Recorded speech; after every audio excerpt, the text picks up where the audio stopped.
อันนี้เป็นวิถีชีวิตเขตนอก ช เนาะ นบทโดย ชนบทโอ้เบิ่งแล้วเนี่ยมัน คิดฮอดของเก่าเยอะเลย ความเก่าและย้อนความหลังได้ด้วยเนี่ยสมัยเฮาเป็นผู้หนุ่มผู้น้อยกันแล้ว อีกอย่างน่ะอากาศก็ค่อนข้างดีเนาะ เออ อากาศค่อนข้างดี เพราะว่า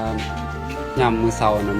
มาจัดกิจกรรมในช่วงนี้นี่ถือว่าเหมาะสม อาจารย์ลองเว้าความรู้สึกว่าเฮามอบอุปกรณ์การศึกษานี่มันมีอันใดเป็นพิเศษอีก คนนั้นว่าหลายคนนี่อาจจะเคยประสบพบพอกับก็มี โดย เพราะว่าหยังเพราะว่าเฮาแต่น้อยตัวใหญ่เนี่ยตั้งแต่น้อยจนใหญ่มานี่คนบ่เชื่อดอกว่าสิบ่เคยมีจักเทื่อที่จะให้ของคนอื่นนี่ โดย โดยแต่การให้ของคนอื่นนี่เฮาเบิ่งคือว่ามันคือเป็นสิ่งที่เฮาเสียไปน่ะ โดย แต่ว่าความจริงนี่เฮาเสียไปอย่างวัตถุ แต่ว่าเฮาเต็มใจเด้ โดย แต่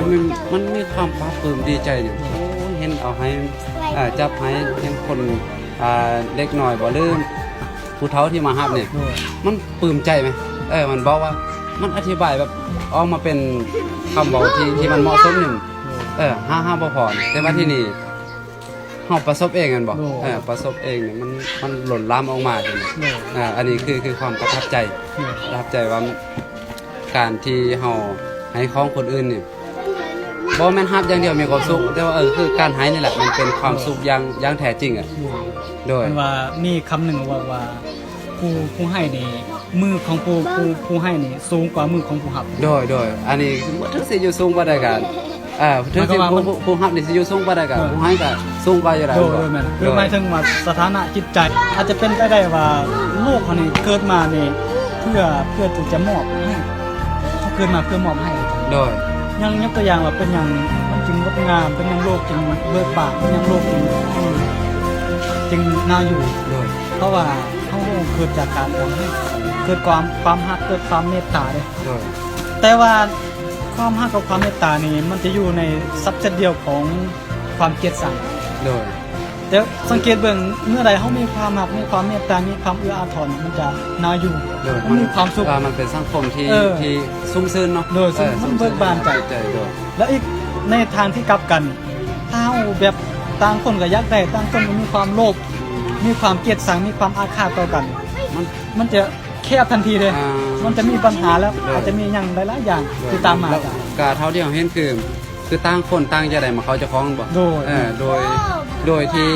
ส่วนรวมหรือส่วนสังคมนี่บ่ได้มองกัน โดยแม่น อันนี้ถ้าเฮาเอื้อเฟื้อแผ่มันก็เป็นสังคมที่น่าอยู่ คนอื่นเขาจะเบิ่งว่าเฮานี่เป็นคนที่หวังเกียรติยศหวังชื่อเสียงหรือบ่เนี่ยอาจารย์อันนี้ก็เป็นประเด็นเนี่ย สิ่งสำคัญที่สุดก็คือจิตใจเฮาเองแหละ โด ว่าการที่เฮามาเฮ็ดสิ่งเหล่านี้นี่ต้องการหยังมีวัตถุประสงค์เพื่อหยัง โดย เพราะฉะนั้นนี่คนอื่นสิมองนี่เฮาบังคับบ่ได้แม่นบ่ โดย อันนี้ แล้วแต่คน แล้วแต่เลย แล้วคนที่เขาเบิ่งคนที่เขาสังเกตเฮานี่ก็ขึ้นกับสติปัญญาของเขานำเด้อจ้ะ โดย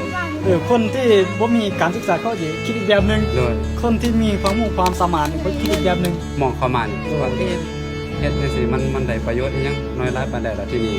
การที่ไปเฮ็ดจังซั่นถึงแม้ว่าสิเอาเฮ็ดชื่อเสียงหน้าตาแต่ว่ามันเป็นประโยชน์ต่อสังคมแม่นบ่ก็ดีกว่าคนบ่เฮ็ดเด้แม่นบ่ดีกว่าคนอยู่ซื่อๆแต่ว่าก็วิจารณ์นั้นวิจารณ์นี่ไป แต่ว่าคันผู้ที่เพิ่นเฮ็ดก็บ่ง่ายๆคือว่าตามหลักศาสนาเฮาคืออนุโมทนาบุญนำทำนี่ก็ได้บุญล่ะ